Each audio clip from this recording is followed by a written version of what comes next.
Next guest has a questionable strategy when it comes to the emergency exit row and approaching your seatmate. Ooh.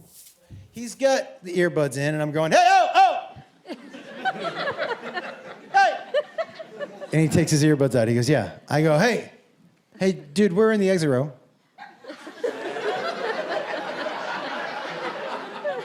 And, you know, we need to be willing and able to assist, so I thought maybe we should get to know each other. And he goes, why would you think that? I'm going to sleep. And then I said maybe the dumbest thing I've ever said to another human being out loud.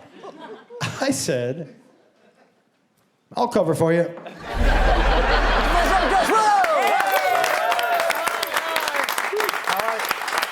Can I say real quick, Yes. Sam, Yep. the promo pic they have of you in the green room, they have done you dirty, my friend. Dude, You look like a Make-A-Wish kid in that video. I'm serious. I was like, is that guy sick? Is that why they have him on? you know what? He looks so pale. I'm like, has he ever been in the sun before, this guy? I mean, I kind of am a Make-A-Wish kid, really, when you think about it. The craziest picture. I can't believe that's you. Do you know what? You look so healthy. And by the way, they also, the hair people did the front of your hair. They did not do the back today. Yeah. That was actually my Make-A-Wish right there. I was like, let me have it. Crazy. Josh, this is a fight we've been fighting for 40 years. What, the front and the back of the hair? Just all of it. Do you know what? I'm clipping one. this up. I'm showing it to my bosses, and I'll be like, look at this. The man's spoken. Get me a new haircut. Or just some picture. Just they have Photoshop. They could something. Has anyone else noticed that picture? It's Well, look, it's not your best side. You said to the bosses. I said it wasn't my best side, and they said, "Shut up, you're lucky to be here." So I'm happy. I'm happy to be here. I'm happy to be here with you. Yeah. You're back in Australia, which is very exciting, mate. I am. You've been Third touring. time. Third time. So you keep coming. Why you keep coming back? Yeah. Well, I'll tell you what. I like things a little weird, and my crowds here don't disappoint. Yeah. Can I tell you, in Perth, last time I was here, somebody pulled a giant spider out of their pants. And said that they said, I hear you like weird things, and I said I do, and they said, how about this? And they reached into their pants, and I was like, oh no. And they reached and pulled out a spider, and I was like, why do you keep it in your pants? Wow. And he said she likes to go for rides, and I was like, Who? The spider? yeah. All right, The just spider, checking. giant baggy cargo pants, and kept a spider in his underwear. It's a real Perth thing. Yeah, that's actually an Australian tradition. Watch your step, all right? We all have one in here right now. You could keep one in the back of your hair there, for sure. They're also big for their spearmint milk over that side as well. That's why they call it the Wild West.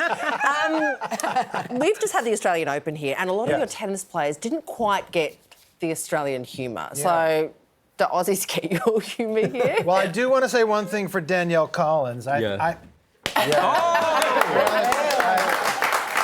caught I really love that. Is that the American spider down the pants? Yeah, that's right. Yeah. He's not doing too well after that. I don't understand what he seemed a little uptight, but I think that's generational. Yeah.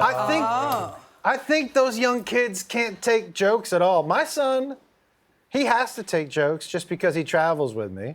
But they can't. You know what I do to him is he here? He's over there somewhere. Where is he? Do you know what I there do he to is. him?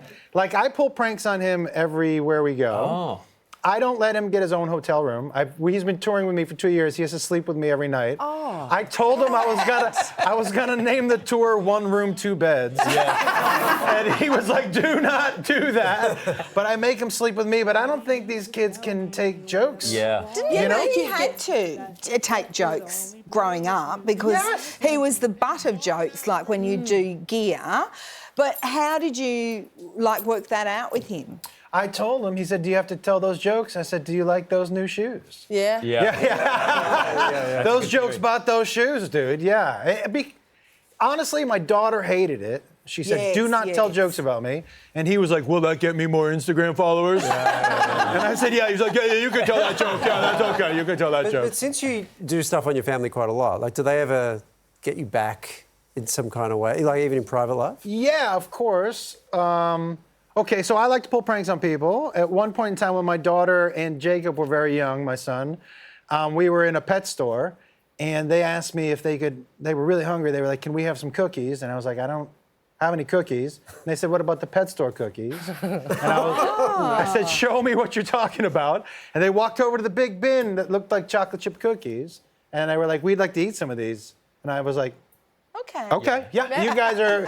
And they got me back one time. They pretended to have a tutor come over, and I like messing with people who come to my house. And they made this tutor pretend to have a heart attack. No. Yeah, no, I legitimately thought I had given this dude a heart attack. But that's what it's like living in my house. You have to stay on your toes. Yeah, right. Yeah, it was super funny. I mean, after. Yeah. After. When he got up, and I was like, come on! You can't fake death. That's not a good Did the one. tutor jump up, pull a spider out of his pants and say, When he faked death, I'm like, you look like Sam in that picture. Tickets to his nationwide My man, thank you tour so are much. on sale now. Would you please thank Josh Walsh?